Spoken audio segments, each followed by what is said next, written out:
Three idiot সিনেমায় আমরা একটা কমন জিনিস সবাই কম বেশি লক্ষ্য করেছি যে সব স্টুডেন্টরাই শুধু এক্সামে টপ লিস্টে আসতে চায়, কিন্তু সিনেমার নায়ক তিনি দেখিয়েছেন যে টপ লিস্টে আসলে কোনো লাভই নেই।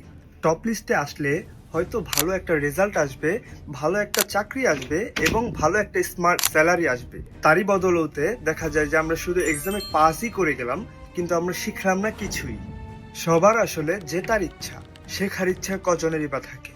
সবাই চায় ভালো একটা চাকরি হোক এবং একটা স্মার্ট স্যালারি হোক, কিন্তু ভালো চাকরি সবার ভাগ্যে জোটে না। এর মূল উদ্দেশ্য হচ্ছে তারা শুধু এক্সামে পাশ করার জন্যই দৌড়েছে, কিন্তু শেখার জন্য কিছু করেনি।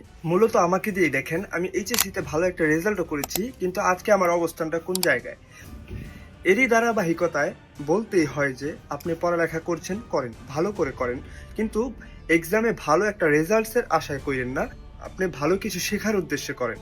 আপনি চারপাশে ঘুরলেই দেখতে পারবেন যে আমাদের বাংলাদেশে অনেক ভালো ভালো স্টুডেন্ট আছে যারা কিনা অনেক ভালো ভালো ডিগ্রি অর্জন করেছে, তাদের কাছে ইয়া বড় সার্টিফিকেট আছে, কিন্তু তারা এখন রাস্তায় কি করছে, রিক্সা চালাচ্ছে, কেউ ডিম বিক্রি করছে, কেউ চা কফি বিক্রি করছে। তাই আমাদের জীবনের মূল উদ্দেশ্য কি?